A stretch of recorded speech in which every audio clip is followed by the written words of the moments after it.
Hello, welcome to Special Relativity.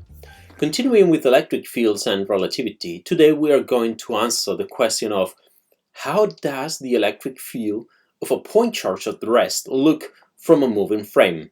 Or how does the electric field of a moving charge look like? The electric field of a point charge at rest is given by Coulomb's law, E equal to Q over 4 pi epsilon naught r squared. If we want to calculate the vector components of the electric field at an arbitrary point P in the plane xy, we need to project the vector field into x and y. This means to multiply by the cosine of theta for the x component and by the sine of theta for the y component.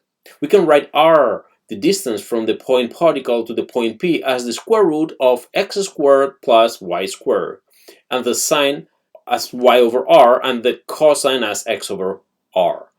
Now, if we want to change from reference frame, let's say from a frame that is moving to the left in the x-axis, we can just write the transformation of the coordinates in this expression of Coulomb's law. Remember that the charge does not change from reference frame to reference frame. Charge is an invariant. There is plenty of experimental evidence for the invariance of charge.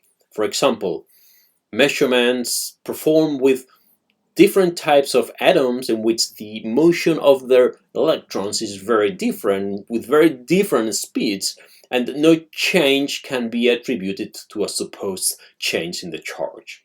Charge is a scalar and is an invariant. That said, let's go back to Coulomb's law, where we have everything as constants or invariant except for x and y.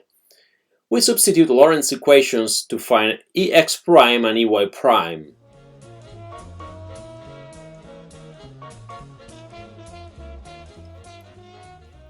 Remember that we found previously that the electric field in the x direction is the same in both reference frames, but the electric field in the y component, the right direction, it's the gamma times the electric field in the y component in the non-prime reference frame.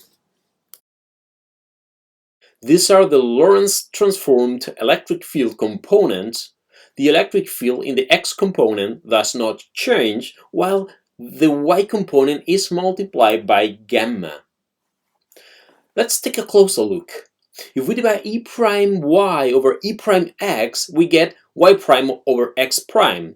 This tells us that the e prime field makes the same angle with the x prime axis as does the radius vector r prime. So e prime points radially outwards from the instantaneous position of the charge to point P.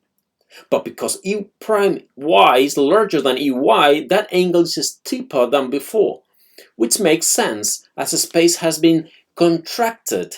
Remember that space contraction is not on objects, it is on space itself. It is a space that is contracted, and objects in that space too.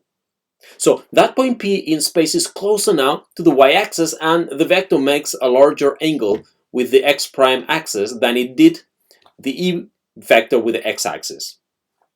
To find the strength of the electric field, we compute e prime x squared plus e prime y squared, and then it's a square root.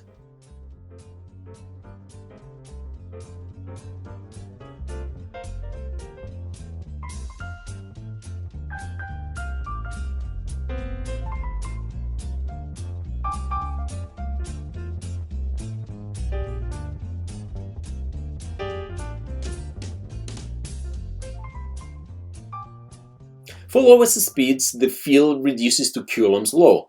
For high velocities, the field gets stronger, closer to the right angles with respect to the motion. So the electric field lines tend to concentrate perpendicular to the direction of the motion, kind of like a pancake of electric field lines. May the science be with you.